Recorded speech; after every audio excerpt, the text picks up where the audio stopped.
Hello everyone. तो कैसे हैं आप लोग। इस वीडियो में मैं जो जनरल डाउट्स हैं सभी एसएससी एस्पिरेंट्स का, ठीक है, लगभग लगभग जो डाउट रहता है उसी को क्लियर करने का कोशिश किया हूं मैं। आप लोग वीडियो को ज़रूर लास्ट तक देखिएगा और जो लोग इस चैनल में न्यू हैं तो वो चैनल को सब्सक्राइब कर दीजिएगा। ठीक है, चलिए वीडियो शुरू करते हैं। तो पहला अगर मैं डाउट लेता हूं तो देख सकते हैं ये डाउट है कि क्या डीबी में एडमिट कार्ड या एप्लीकेशन फॉर्म भी लगेगा। तो ऐसा बिल्कुल भी नहीं है। ठीक है, एडमिट कार्ड सिर्फ एग्ज़ाम के लिए और एप्लीकेशन फॉर्म सिर्फ अप्लाई के लिए होता है। इसके बाद आपको डीबी में इसको ले आने की कोई ज़रूरत नहीं है। अगर मैं नेक्स्ट क्वेश्चन की बात करूँ तो is it suitable for girls, तो हाँ, ये बिल्कुल गर्ल्स के लिए बहुत ज़्यादा सूटेबल है एसएससी जॉब। ठीक है, यूपीएससी के बाद बैंक के बाद एसएससी ही एक गर्ल्स के लिए सूटेबल है। बाकी बाकी मैं नेक्स्ट क्वेश्चन की बात करूँ तो ओबीसी ईडब्ल्यूएस एससी एसटी का सर्टिफिकेट का जो लैंग्वेज होगा, ठीक है, तो लैंग्वेज वो हिंदी में हो या इंग्लिश में हो। ठीक है, जो आप सर्टिफिकेट बनाते हैं कैटेगरी सर्टिफिकेट, वो हिंदी या इंग्लिश दोनों मानिए। ठीक है, बस वहाँ पे लिखा हुआ होना चाहिए कि वो आपका गवर्नमेंट ऑफ इंडिया के पर्पज़ के लिए यूज़ कर रहे हैं। ठीक है, यानी सेंट्रल गवर्नमेंट के जॉब या सर्विस के लिए यूज़ कर रहे हैं। और यहाँ पे जो जो फॉर्मेट होगा वो आप, अगर आपके पास टाइम है तो आप एसएससी जो नोटिफिकेशन देती है वहाँ पे एक फॉर्मेट है दिया हुआ है, आप उसमें भी बना सकते हैं। ठीक है, या फिर नहीं है आपके पास टाइम तो ठीक है, अब जो आपका स्टेट आपको जो इशू करता है वो भी चल जाएगा।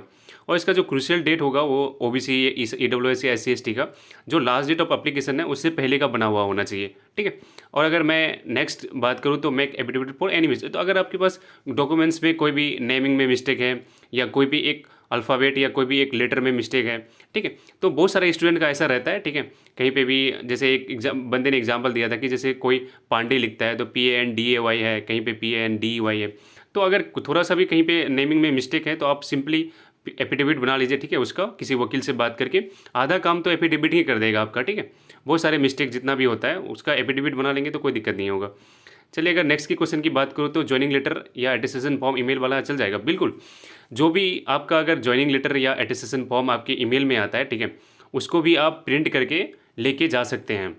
अगर अटेस्टेशन फॉर्म आपका ईमेल में आया तो उसको फिल करके आप जितना भी सेट मांगेगा उसको भी लेके जा सकते हैं। और ज्वाइनिंग लेटर में भी आप ज्वाइन करने जब जाएंगे तो जो ईमेल में आएगा वो ज्वाइनिंग लेटर प्रिंट करके भी लेके जा सकते हैं। ऐसा नहीं है कि आपका जो बाय पोस्ट आएगा उसी को लेके जाना है, क्योंकि बाय पोस्ट में हो सकता है आपका लेट हो जाए। ठीक है, क्योंकि मेरा लेट हुआ था। ठीक है, तो इसलिए जो भी आपका ईमेल में आएगा उसी को प्रिंट करके लेके जा सकते हैं। नेक्स्ट मैं बताऊँ तो how to apply for character certificate, जो मीन्स की जो चरित्र प्रमाण पत्र या कैरेक्टर सर्टिफिकेट है, आप जिस भी वेबसाइट से कास्ट या रेसिडेंशियल या फिर आप इनकम सर्टिफिकेट बनाते हैं, उसी वेबसाइट में आपको एक होम डिपार्टमेंट में भी ये कैरेक्टर सर्टिफिकेट का इशू करने का ऑप्शन मिल जाएगा अप्लाई करने का। या फिर आप जो आपका जो डिपार्टमेंट ऑफ पुलिस है, ठीक है, उसके अंदर में भी आपको ये मिल जाएगा कैरेक्टर सर्टिफिकेट का रिक्वेस्ट के लिए। ठीक है, अगर नेक्स्ट मैं क्वेश्चन की बात करूँ तो ये आप देख सकते हैं ये सारे गेजेटेड ऑफिसर किसका किसका कैरेक्टर सर्टिफिकेट में साइन लगेगा, क्योंकि जो एसपी वाला बनाने के बाद इसके बाद जाके जो आपको फॉर्मेट भेजेगा उसमें इनसे ये जो 8 दिया हुआ है, ठीक है, इसमें से किसी से भी आप साइन करवा सकते हैं उसमें। जो एसपी वाला लेके जाएंगे तब जाके ये लोग साइन करना मतलब करना चाहेगा, क्योंकि ये लोग भी बोलेगा आपको कि पहले एसपी वाला सर्टिफिकेट जो कैरेक्टर सर्टिफिकेट है वो दिखाओ। अगर मैं नेक्स्ट क्वेश्चन की बात करूं तो जो डिपार्टमेंटल डीबी कौन से स्टेट में होगा, तो जो स्टेट आपको अलाउड होगा आइदर MTS में, CGL में या CHSL में, जो भी स्टेट आपको अलाउड होगा उसी स्टेट के अंदर में जो डिपार्टमेंट आपको अलाउड होगा उसी में आपको डीबी कराने जाना है। मीन्स अगर आपका होम स्टेट कोलकाता है, सॉरी वेस्ट बंगाल है, आपका सिलेक्शन अगर तेलंगाना में हुआ है तो आपको तेलंगाना जाना पड़ेगा। अगर मैं ऑफिस डे की और हॉलीडे की बात करूँ तो ऑफिस डे जो होगा सेंट्रल गवर्नमेंट में एसएससी के लगभग लगभग सब जो भी जितना भी पोस्ट है सब में ऑफिस डे जो होता है वो मंडे टू फ्राइडे होता है। मीन्स सैटरडे संडे छुट्टी होगा। एंड हॉलीडे की बात करूँ तो हॉलीडे लगभग 17 हॉलीडे ऐसे मिलता है, ठीक है, गेजेटेड हॉलीडे। और बाकी कुछ रेस्ट्रिक्टेड हॉलीडेज होते हैं जिनमें से आप 2 अवेल कर सकते हैं। और इसके बाद 8 लगभग कैजुअल लीव होता है पूरे ईयर में, चार चार डिवाइड हो जाता है। ठीक है, 6 मंथ करके। और कैजुअल लीव अगर आप ईयर में नहीं लेते हैं तो फिर वो ख़त्म हो जाएगा। और इसके बाद 30 आपको मिलता है अर्निंग लीव, जो 2 पार्ट में आता है, 15-15 करके। ठीक है, 15 फर्स्ट हाफ में मिलेगा और 15 सेकेंड हाफ में। इसके बाद कुछ मेडिकल लीव होता है लगभग 15 के आसपास। और इसके बाद 2 रेस्ट्रिक्टेड हॉलीडेज़ एंड बाकी आप जो एक्स्ट्रा इधर उधर छुट्टी ले सकते हैं वो अलग बात है। ठीक है, इमरजेंसी छुट्टी। और अगर मैं बात करूँ जो एक्सिटीज़ कौन कौन से हैं, तो देख सकते हैं एक्सिटीज़ में मुंबई, दिल्ली, कोलकाता, चेन्नई, बेंगलोर, पुणे और अहमदाबाद, ये 7 सिटीज़ हैं जो एक्सिटीज़ में आते हैं। ठीक है, और नेक्स्ट मैं बात करूँ जो permanent address and current address का क्या इशू रहता है, तो आपका जितना भी डॉक्यूमेंट्स है वो लगभग परमानेंट एड्रेस को ही मतलब इशू होगा, ठीक है। अगर आपका कोई भी पोस्ट आ रहा है या कोई भी आपका जो थाना पड़ेगा पुलिस वेरिफिकेशन के लिए, वो सारे परमानेंट एड्रेस को ही लेके चलेंगे, क्योंकि आप करंट एड्रेस तो आपका बदलते रहेगा।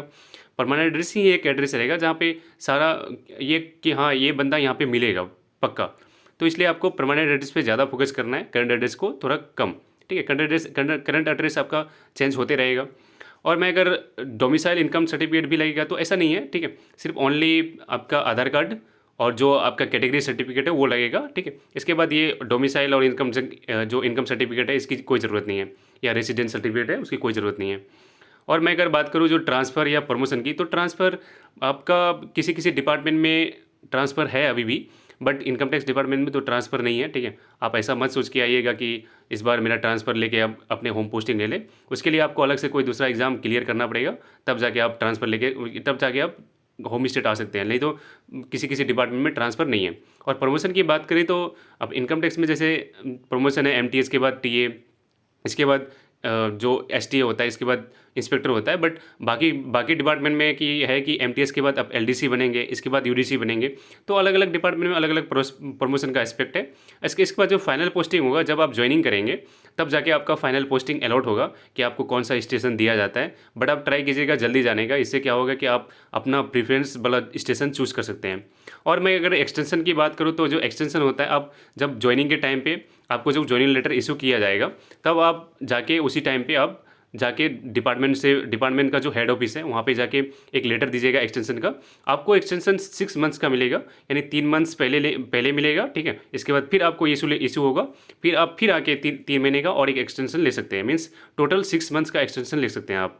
और अगर मैं दूसरा बात करूँ तो मेडिकल फॉर्म या सर्टिफिकेट, आप मेडिकल फॉर्म अपने जो डिस्ट्रिक्ट है वहाँ से भी बना सकते हैं, ठीक है। और जैसे मैं बताया कि कैरेक्टर सर्टिफिकेट में साइन करवाना है, उसी तरह से मेडिकल फॉर्म आपको इशू होगा, या फिर आप कोई भी कहीं से भी मेडिकल फॉर्म या मेडिकल सर्टिफिकेट निकाल के वहाँ पे चीफ मेडिकल ऑफिसर होगा किसी भी स्टेट में, किसी भी पूरे देश में, किसी में भी कहीं पे भी आप चीफ मेडिकल ऑफिसर से साइन करा सकते हैं।